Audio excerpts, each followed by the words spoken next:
Right now, Governor Cuomo is at the John Jay College of Criminal Justice. He is being joined by Speaker of the House Nancy Pelosi in signing a new bill. It is called the Red Flag Bill and would prevent individuals who show signs of being a threat to themselves or others from buying or owning a gun if passed. It would make New York the first state in the U.S. to give teachers and school administrators the possibility to prevent a school shooting with court action. Right now, we are listening to a local Long Island mother whose son, Scott, was killed in the Parkland shooting in Florida. So she is addressing the crowd and talking about how important this will be to her if it is in fact enacted. Let's go ahead and listen in. Thank you.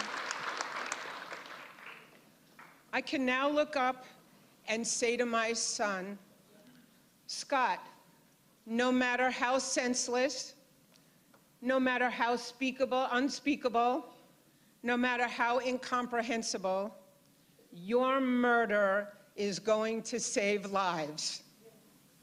I thank you, Governor Cuomo, on behalf of myself, my family, and especially on behalf of my son, Scott. Scott J. Beagle, we did it.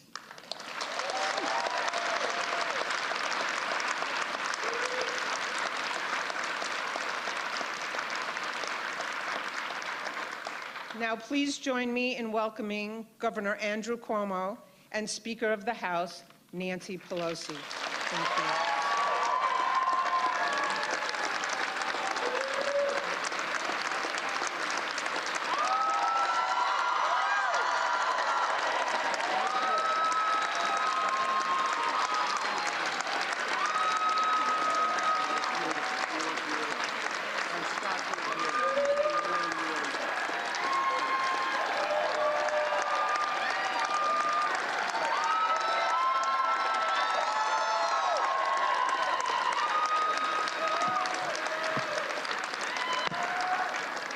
Thank you.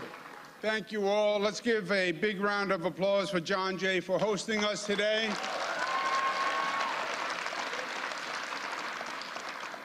To Linda Beagle Schulman and her husband Michael Schulman, God bless you for taking a terrible tragedy and taking that energy and taking that pain and turning it into something positive. Scott's spirit does live today. I believe that. And congratulations to Linda Beagle Schulman. Let's give her a big round of applause.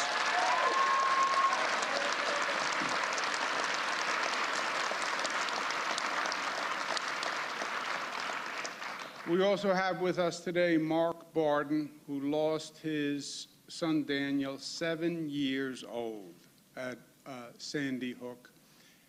I don't know that I would have the strength that Mark had to carry on, and I know I wouldn't have had the strength to do all the work he has done. He has been a national spokesperson on this issue, and he's made a tremendous difference. Let's give him a round of applause.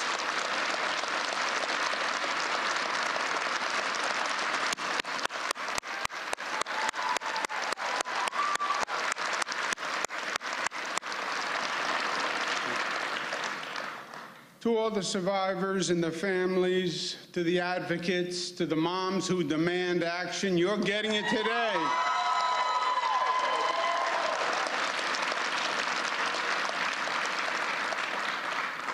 I'd like to recognize my sister Maria Cuomo. She calls herself Maria Cuomo Cole. That's her married name. I just like Maria Cuomo for some reason. But my sister Maria, who produces documentaries, did a documentary on Newtown telling the story of Sandy Hook, and it was a great vehicle to get the facts out. She did that nationwide. My sister Maria Cuomo.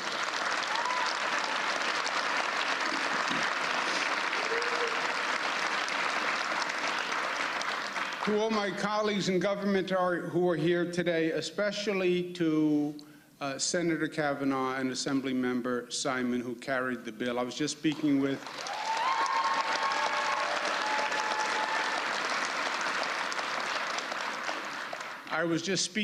the Speaker backstage.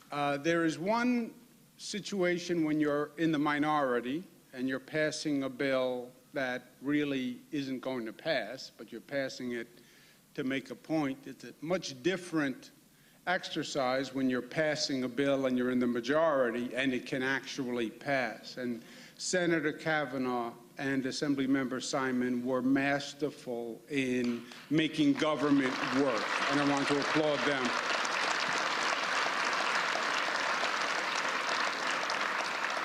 And to have Speaker Pelosi with us today, how great is this?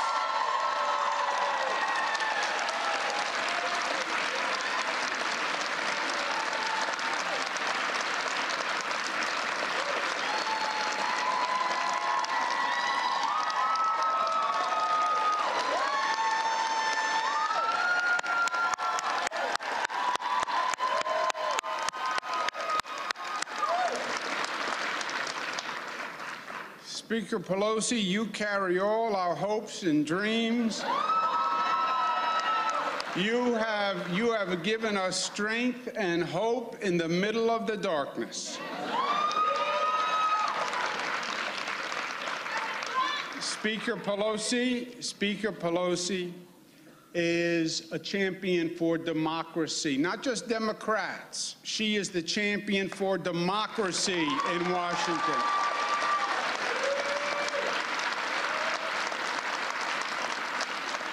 And as she is standing up to an administration that constantly flaunts the Constitution, that has deceived the American people, that tramples their rights, that seeks to divide this nation every day on every issue.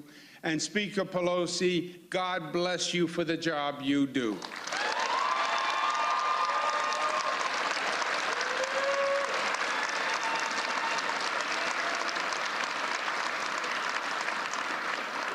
Now, New York is proud of what we've done on the issue of gun violence.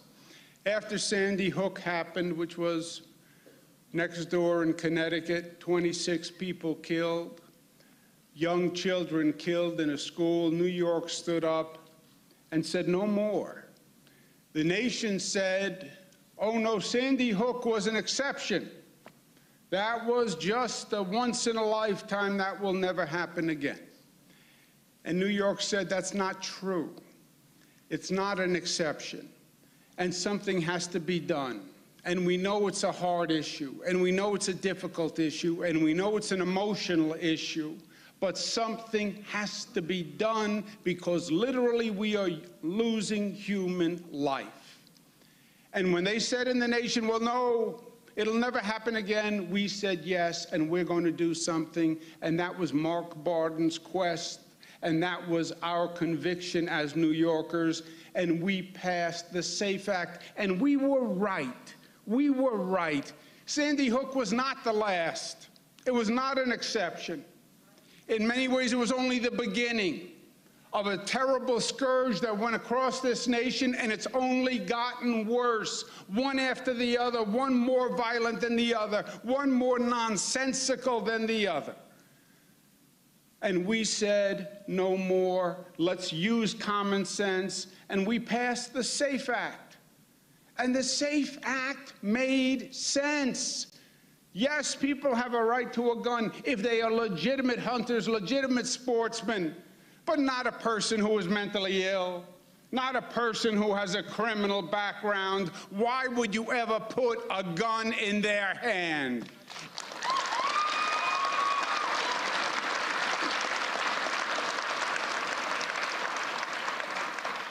The SAFE Act banned assault weapons, banned high-capacity magazines. It extended the background check to private sales. Why? Because otherwise the system is a joke. And right now, the fight that the Speaker is going to have in Washington this week is exactly on this point. If you don't have a background check on private sales, you have nothing. All it means is, if you can pass a background check, you walk into a store and you buy the gun. If you can't pass a background check, you buy the gun privately. Instead of walking to the store, you walk down the block and you go to a gun show, Or you buy it from a private individual and you pay a little bit more because they know that you can't pass the background check, but you can still buy a gun. It is a total loophole that swallows the law. The reality is there is no background check in this nation if you want to buy a gun, because there are so many guns and you can buy them privately. It is a joke. And the SAFE Act said, not in New York, we're going to extend the background check to the private sales also. So anyone who has a gun needs to go through a background check.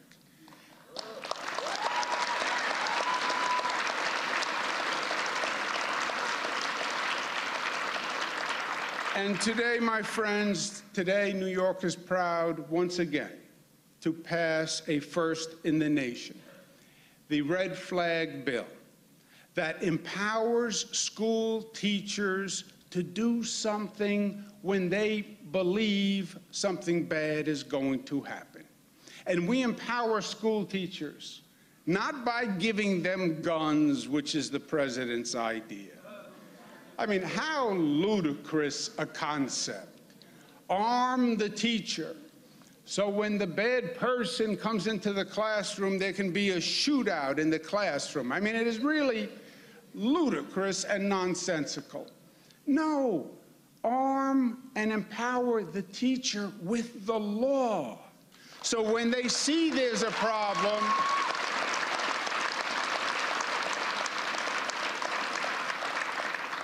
so when the teacher sees there's a problem, or a family member sees there's a problem and believes that a person could be a danger to themselves or others, they can go to a judge and say, "Judge, please do an evaluation." It is common sense. If you believe that was going to happen, why would you sit back and do nothing?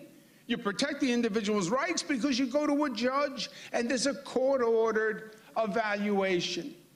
Over half of the school shootings, the teachers now say there were signs. There were signs in the person's behavior, in the destructiveness, students who were suicidal. Over half the time, there were signs. And if that teacher or that administrator had recourse and could have gone to a judge and said, "Please do an evaluation. I think this young person needs help. Please help them," how many lives could have been saved? And that's why this bill is in the spirit of Scott and a testament to the work of Linda Beagle-Schulman and Michael Schulman. God bless you.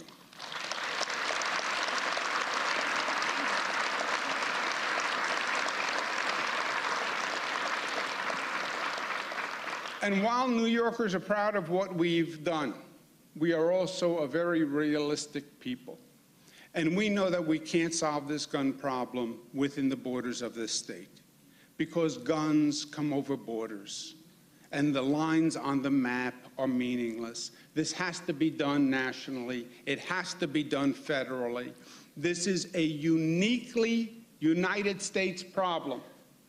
We lose more people to gun deaths than most developed nations. The first year of President Trump's administration, we lost 40,000 people to gun deaths, the highest number in 50 years since the federal CDC was taking numbers. Hopefully, the Speaker's good work this week is going to start us on the road to end this carnage. And Madam Speaker, what New York offers you is this. What New York offers you is proof to the myths that you will hear in Washington this week. And that's what it really is. You have, the opposition is about fear and lack of facts and lack of information. And when they say to you, Madam Speaker, "Oh no, this is a slippery slope. Once the government starts to regulate guns, that's a slippery slope, and then they're going to take all of our guns. This is just the camel's nose under the tent." 6 years ago, we passed the SAFE Act. 6 years ago. We have 6 years of experience. Hunters still hunt. Sportsmen still have their guns. But criminals don't, and mentally ill don't, and the slippery slope never happened, and government never came to take anyone's guns, and it worked.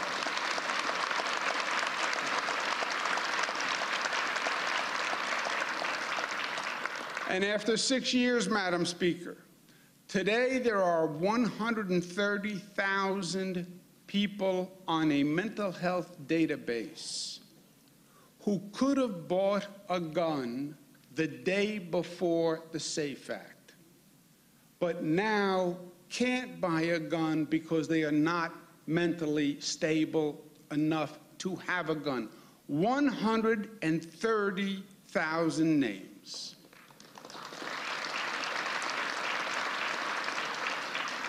And Madam Speaker, when they talk and debate about, well, these private sales are not really the problem.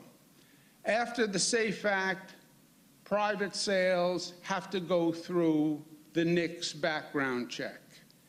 33,000 people have bought guns through private sales.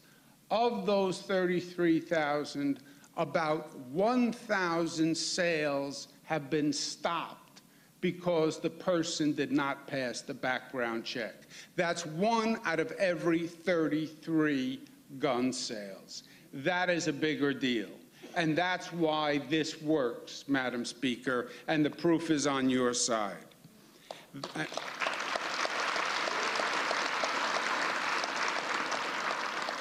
The SAFE Act saved lives and didn't infringe on anybody's rights. The red flag bill, I have no doubt, will save lives and doesn't infringe on anybody's rights. It is common sense. It is logical. It is factual. We just have to get past the politics and get past the fear, because Americans are better than this. We are smarter than this. We are more proactive than this. And we're losing too many lives to ignorance and politics in this nation. And it has to end, and that is the battle that our Speaker starts this week. I applaud my colleagues in state government. I applaud the advocates who work so hard. I applaud the parents with the deepest of respect for carrying on and turning your loss into a benefit for others. We wish our Speaker Godspeed as she works to end this ugly chapter in Washington. Ladies and gentlemen, let's give a New York welcome to our great Speaker, Nancy Pelosi.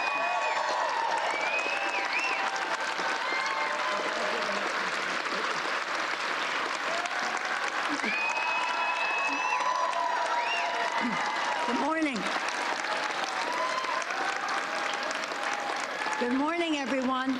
Thank you for your kind welcome. Governor Cuomo, thank you for your invitation to be here today, for your kind words of introduction. Let us salute Governor Andrew Cuomo for his tremendous leadership on this and so many other issues. Thank you, Governor Cuomo. I join Governor Cuomo in saluting the parents who are with us, to Mark, Linda, thank you both for channeling your grief into action to save other lives.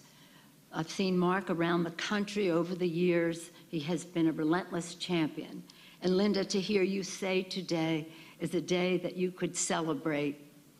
That makes a difference. That warms our hearts. It's an eloquent message, unsurpassed. Thank you, Linda, for your family's leadership on this.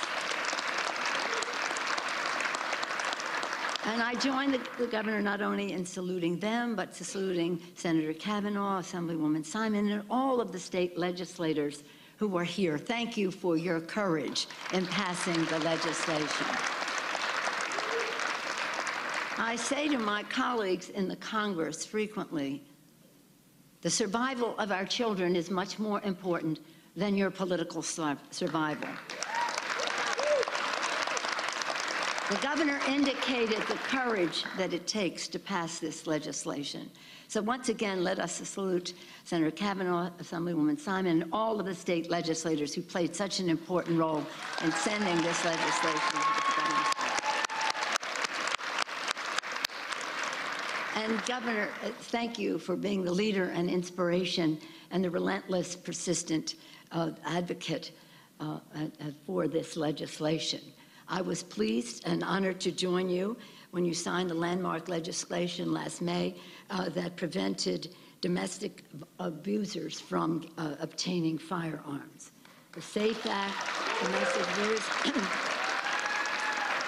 Mom's demand action was an important part of it, but all of the outside mobilization. Internally, I'm sure the legislators in this state, as well as our colleagues in the Congress, recognize that our inside maneuvering is essential, and we're responsible to do the best possible job to get the best, strongest possible result. But without the outside mobilization, we cannot be effective. So let us thank all of the outside groups for what they did to make this a success.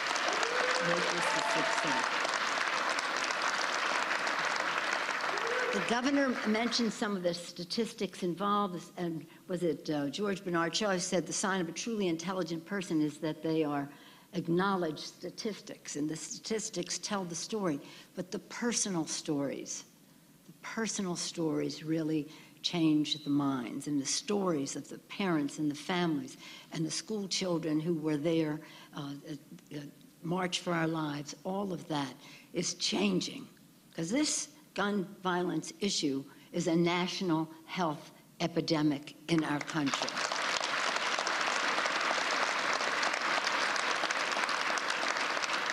And Mr. President, if you want to talk about emergencies, this is an emergency.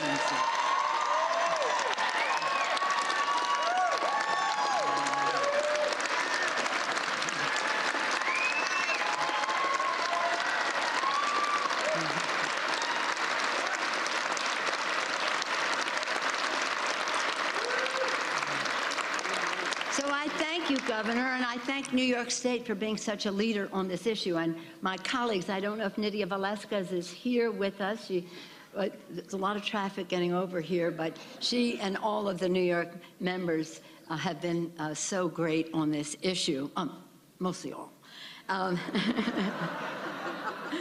But we in Congress want to follow your lead in keeping guns out of the hands of people who are a risk to themselves and others through extreme risk protection orders that empower the full force of communities to act, otherwise known as red flag. Now, let me say, when we talk about red flag and people with certain challenges, 99% of people with any diagnosis of mental are safe, law-abiding people in our country. So we don't want to stigmatize as we do this. We just want to identify, prioritize, to save lives, and to save lives of the person themselves, danger to themselves or to others. And let me also say that when we bring up our legislation this week, we will pass the bill on the floor of the House to prevent gun violence. We will pass that bill.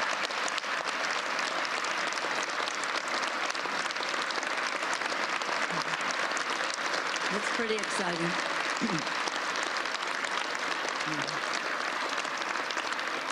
And we will do so, again, because of what you have done here to build the momentum, the outside mobilization, to make the case, so that now around 90% of the public supports gun violence prevention by way of background checks. And that includes many gun owners and many members of the National Rifle Association. They're gun owners. They've taken background checks. They think other people should do. So that's how you get to 90%, by not only advocating, but explaining this is what the bill does, so that they cannot mischaracterize, as the governor said they do, some of the leadership of the gun lobbies do. So we go forward with the full support of the American people, and we will again pass a bill. And what it will do is encouragement the enactment of extreme risk protection order law, as you are doing here, prevent domestic violence abusers and stalkers from obtaining firearms. Once again, you're in the lead. Provide funds to the CDC for gun violence prevention research. Very, very important. They can do it, but we have to provide the funds and insist that this administration do it. And so we have the capacity to save lives. When we had the election in the fall, a lot of it was about health, the good health of the American people, and this is a health issue. The mobilization of young people and families affected by gun violence and other groups, again, were essential in electing people who had the courage to take the challenging vote to save lives. So I thank all of you in New York for being in the lead. I thank again the governor for his commitment, his dedication, his relentlessness on this issue. And I want the families to know that this will not end here. We have more to do, but it's not about taking guns away from people. It's just making sure that the law is effective in doing a background check in a timely way. We're going to extend the time. We have 2 bills this week. One that was about background checks, and the next day extending the period of time. Now, if you don't have a no in 72 hours, it's a yes. So we're extending the time on that. But again, all of this by listening, hearing what really will save lives, because sadly the tragic events of mass shootings command a great deal of attention, rightfully so. But every single day and every single night in our country, people are killed by guns senselessly, unnecessarily, and we want to make sure that we reduce violence in our country. So again, I thank all of you. I'm very proud of well, the whole Congress of the United States, but our members who will have the courage to vote correctly when we come together this week. Tonight, we're taking the bill to the Rules Committee. Tomorrow, the rule will be on the floor in order to and we'll vote on the rule. On Wednesday, we'll pass the bill, the gun violence prevention by background checks. Thursday, we will have the bill to extend the time.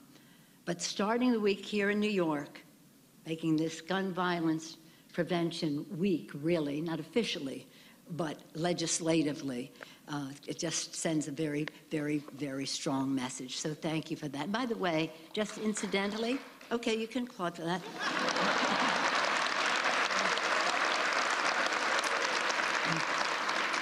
While we're together here, I just want to say what else we're doing this week. But I don't want to take attention away from the gun violence prevention, but it's about the Constitution, and the governor spoke about that. Tonight, we'll also go to the Rules Committee to put forth a resolution to overturn the president's declaration.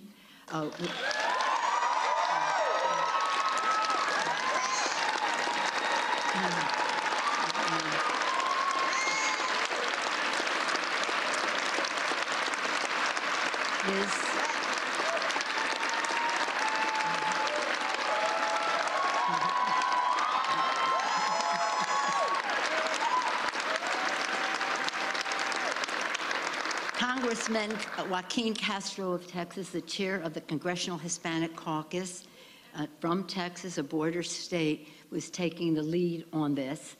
And that bill will go to the Rules Committee tonight and the floor of the House tomorrow to be voted on. And this is not about politics. It's not about partisanship. It's about patriotism. It's about the Constitution of the United States of America. It's about our beautiful Constitution, beginning with the preamble, "We the people of the United States." And as soon as that preamble ends, the very next words are Article 1, the legislative branch. Co-equal to every other branch, the executive branch, the judicial branch. spelling out in the text the powers of the Congress of the United States, the power of the purse being one of it. So this is not about partisanship. This is about saying we must honor our oath of office. To let the executive branch get away with this assault on the Constitution, we would be delinquent in our duties to the oath of office that we take.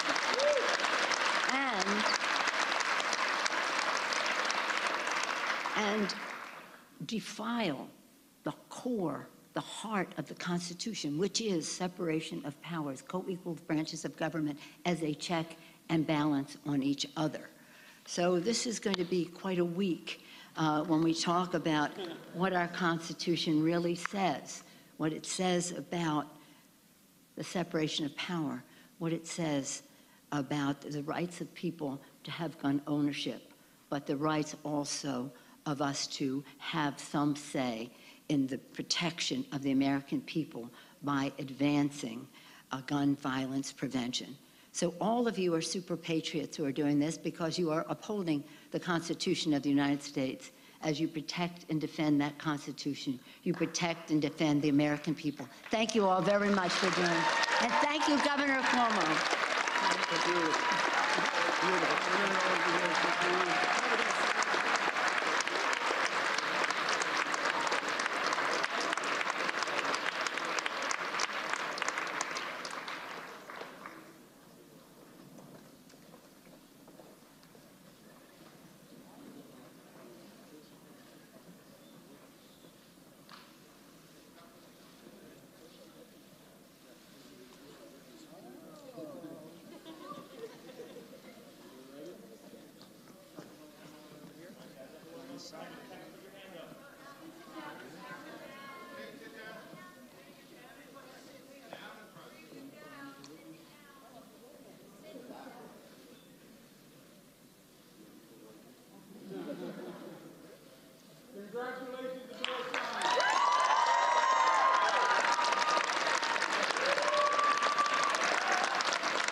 Mark, can I come this way, please? Madam Speaker, we're going to stay.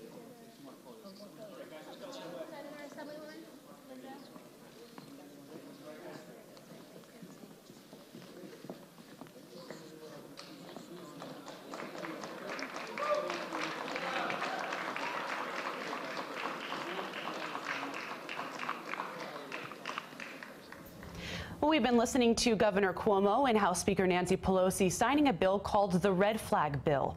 Governor Cuomo says it would give a teacher the ability to go to a judge and have a student evaluated if they feel they could be a threat. If something like that were to happen, it would then go through the courts. It would show up on a background check if that person went to actually purchase a gun. He says the legislation is common sense and doesn't infringe on anyone's rights. House Speaker Pelosi calling the gun violence issue a national health epidemic. This legislation, if passed, builds on New York's already strong laws and would be the first in the U.S. to give administrators and teachers that ability. We're taking a quick break, but we'll be right back here on CBSN New York. Stay with us.